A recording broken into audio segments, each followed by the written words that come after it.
Hi to everyone. చూడండి ప్రియమైన సహోదరి సహోదరులారా, మనకి పేరు ప్రఖ్యాతులు కావాలని ఎంతో ఆశపడుతూ ఉంటారు.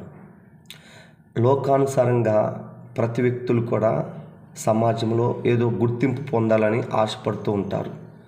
అయితే అంతకంటే ముందుగా మనము దేవుడిని కలిగి ఉంటే, దేవుడే మన పక్షాన ఉంటే మనం కోరుకోవాల్సిన అవసరము లేదు.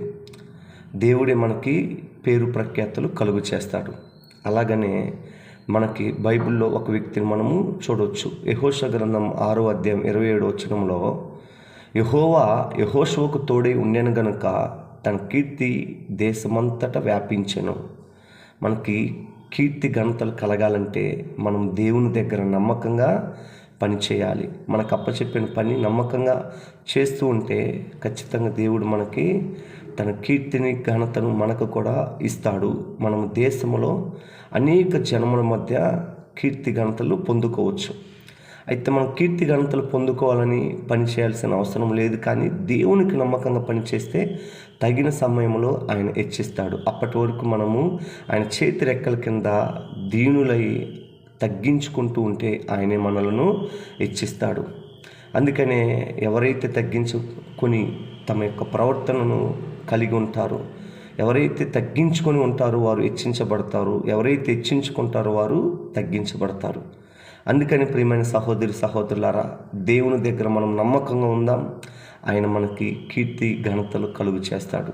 యెహోషువ కూడా మోషే తర్వాత దేవునికి నమ్మకంగా కనిపించాడు. అందుకనే మోషే తర్వాత యెహోషువకి దేవుడు నాయకత్వాన్ని అప్పచెప్పాడు. మరి నీకు అప్పచెప్పిన బాధ్యతను నీవు నమ్మకంగా నెరవేరుస్తున్నావా? ఖచ్చితంగా నీకు పేరు ప్రఖ్యాతలు నీకు తెలియకుండానే ఆ దేశంలో వ్యాప్తి చెందుతాయి.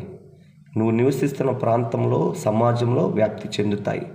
అందుకని దేవుడికి నమ్మకంగా మనం ఉందాము.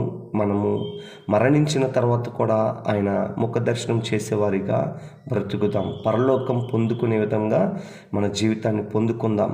అయితే మనం ఏం చేయాలంటే మన పాపములను విడిచిపెట్టి ఎప్పటికప్పుడు మనము పరిశుద్ధంగా ఉండటానికి ప్రయత్నిస్తే ఆయన మనకి అన్ని వేళల తోడుంటాడు. మీరందరూ కూడా దేవుడిని కలిగి ఉండండి. మీకు పేరు ప్రఖ్యాతులు ఆయనే కలుగు చేస్తాడు. నమ్మకంగా పని చేయండి. దేవుడు మన praise the lord. God bless you.